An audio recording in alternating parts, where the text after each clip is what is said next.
Okay, how many, I wanted a couple questions that I'd like to have answered. How many of you trade futures? How many of you are futures traders because you're trading the indexes versus commodities? How many of you trade stocks? And how many of you use mechanical trading systems? All right, wanted to get a little handle. So we said our topic tonight is short-term trading methods for futures and equities, decoding short-term patterns. Okay. One question is, why do people like to trade short-term? I mean, as much as, they tell you the trend is your friend and people like trading long-term basket systems, they do it because they want to make money, not because it's exciting. People short-term trade for excitement because they get instant gratification. They perceive it, and that's why I said a real or imagine, as being less risky. It's like, well, if I'm only day trading, how much can I lose? In money management, they're figuring, well, if I'm trading 3 times a week, I'm reinvesting my profits constantly. That has to make my money grow quicker. Some of these things are imagined, like the less risk in short-term trading. Both forms of trading are risky. It's the idea is how good is your system. And we're going to show in this presentation one of the most successful short-term trading methods of all time, and actually a family of those methods. Okay. One of the big problems in all trading systems, especially short-term pattern-based trading, and I know a lot of people who, especially if they're trading the stock indices, they're trading short-term patterns. They're looking at, close today is greater than the close 2 days ago, and, string them together, and you might have 50 trades. The big problem is something called Poisson's distribution. Basically, to sum it all up, is if you take enough trials of anything, you're going to come up with combinations that appear to be predictive. They have absolutely nothing to do with it. For example, we had one indicator that just failed this year. You remember the Redskins? Well, Kerry was really happy about that. But if you came up with a trading system and the pattern won 16 out of 17 times, you would say, oh boy, I'm ready. I'm going to make a lot of money. But not realizing the pattern has nothing to do with logic. There used to be another one that the Red Sox would win the pennant whenever there was a blizzard in Boston in April. These nonsense things. But when you're looking at trading and you're saying today's close is higher than it opened and yesterday's low is lower than the low 2 days ago, you can convince yourself there's actually something there. Okay. Short-term systems are usually based on patterns. And as I said, the problem is you have too few trades. The key when you're building any system is to understand the premise the system is based on. The system has to have a theory. Otherwise, you're just kidding yourself. So when you're developing a pattern, you have to say, okay, why should this work? So either you're working from the theory and coming up with an analytical analysis based on your theory, build the model from the theory, or you're doing testing and then you try to come up with a theory that makes sense. And then you ask yourself the questions that are needed to prove that your theory has some validity. I'll give you a real short story. I did a lot of work on report days in the bond market. And the basic concept is before a big report, you want to counter-trend the market. If bonds have been going down, you want to buy when the big report comes out. And if bonds have been going up, you want to sell. And my theory was that people were placing big bets before the reports came out. And people are overzealous. People, overreact. And that's why you want to counter-trend. So, I've done a lot of work with Larry Williams over the years, and I called Larry when I was working on this, and Larry said to me, well, your theory's great, Murray, but everyone knows that the volume is less going into these report days. He goes, if the volume was greater, then you have something. So I call him back an hour later and go, guess what, Larry? There's more volume 2 to 3 days before these reports come out in the 10-year and 30-year than there is before. He goes, well, now you've got a theory. So you see how you built a theory, and then you had results that worked, and then you had to figure out a piece that proves that your theory is a valid theory, not just curve fitting numbers? Okay, next slide.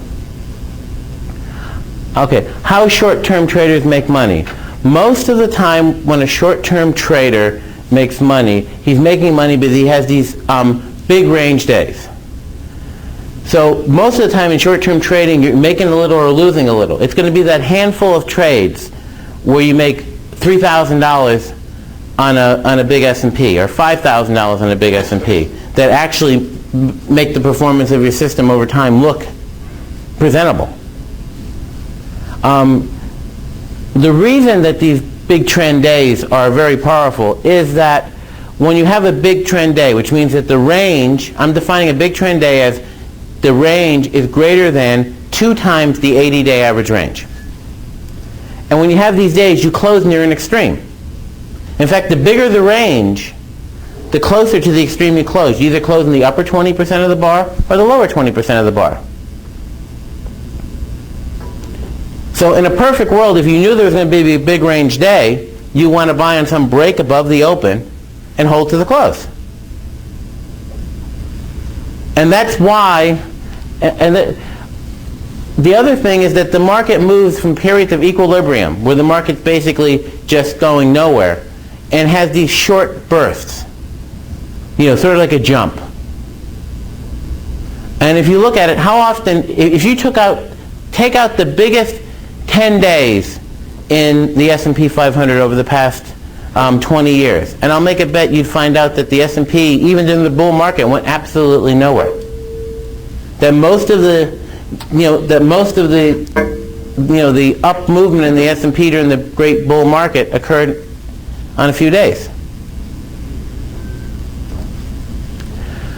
It's possible to make money short-term trading, just counter-trending swings. But the best way is to look for these trend days and get in the direction of the breakout. Okay. Now, we did analysis, as I said. I defined a big range day as 2 times the average 80-day range.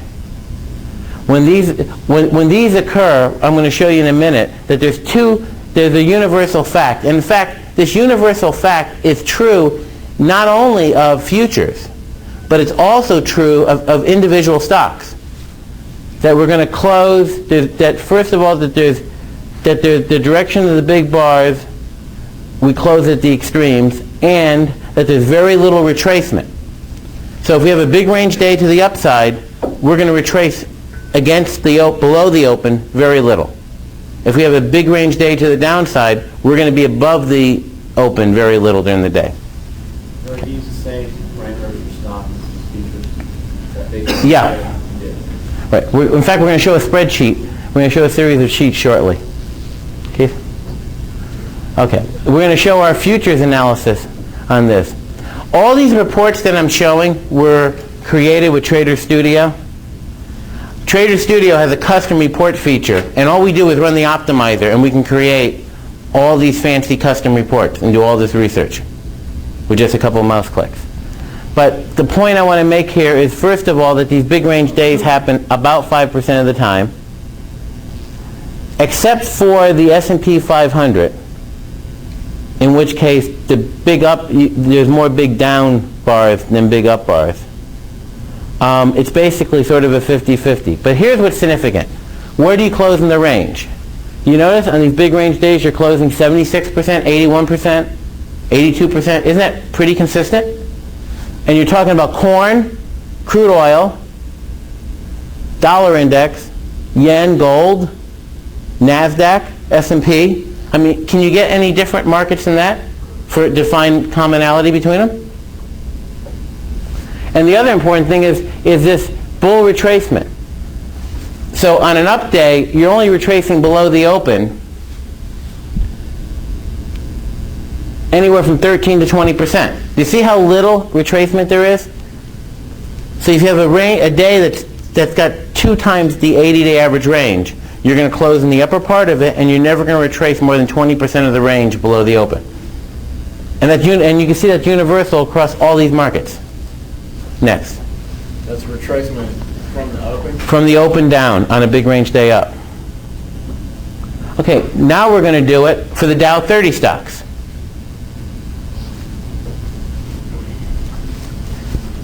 And once again, look at these numbers. Do these look any different than the commodity numbers in this column? No. About 80? And down in the 20s? And look at the retracement levels. 14. In fact, there's actually less retracement in the equities than there is in the commodities. But still, the numbers are real close. You're within a few percent. So if we had a perfect world and we knew there was going to be a big range day, if we bought 25% of the range above the open and held to the close, we couldn't spend all the money we'd make if we knew when these big range days were going to happen ahead of time. Because the 25% would keep us out of trouble. Because if it retraces more than that, it's probably not a big range day. Next. Okay. Now, this is a little bit of theory. I'm actually doing some research which I did not have a chance to finish, and actually I might come back to groups like yourself and present it on what actually leads to these big range days. Because as I said, if we could predict them, it'd be a wonderful thing. We could make a lot of money. And what I found is, first of all, just a little anecdotal evidence that I've researched. First, if you have a 2 times the 88 average range day, what do you think the range was over the past 2 or 3 days prior to that? Any ideas? Very small. What? Very small. Wrong. It's between 1.2 and 1.6 times the average 80-day range. Everybody believes it's very small. But what happens is the market goes through quiet periods, and then it goes from a quiet period in which the range is maybe half the average range, and then starts to expand. Almost like this wedge. It's slowly expanding until it gets to about 2x. At 2x, the range has basically blown itself out, and then goes back to a quiet period. So you get this effect. This is what the research that I'm currently working on is showing. I don't have exact numbers for you, but I've started the research and I've analyzed it enough to realize that very big range days aren't preceded by the narrowest range day in the past 7 as we'd believe. Murray Crude's a great example of that today. Right. I actually haven't followed the market. I was on a plane. Crude had its biggest move in 3 years yesterday in dollar terms, and then today it was down another $2.20. There's another big range day today. Right. See, but at some point, my bet is the range is going to end up getting quiet. Sure, yeah. And I'll make a bet if you went back, you'd probably watch this range go from quiet to begin to expand, and then at some point it's going to be a blowout. Now, where do we close in the range today? Well, we closed down about 220 versus a range of probably about $2.70. So pretty close to the low of the day, again, with a big range day. Within the 20%. Isn't that amazing? Yeah. Okay. Continue. Murray, from my perspective, you're standing right in the middle of the... Oh, I'm sorry. If you could move, that's helpful, thank you. Okay. He doesn't want you to see his spelling. All right. Now what we're going to talk about here is the most classic short-term trading methodology. It's called Opening Range Breakout. Using yesterday's prices and today's open gives us the maximum amount of information that we have on a given day. So we have all of yesterday's prices, we have today's open. The goal is to enter in the direction of a trend following day. So if we buy at some level above the open and sell at some level below the open, aren't we guaranteed to get into the trend following day? And if we set that level far enough away that we don't get caught in that little retracement, we should be home free. And even when we lose, hopefully we won't lose too much.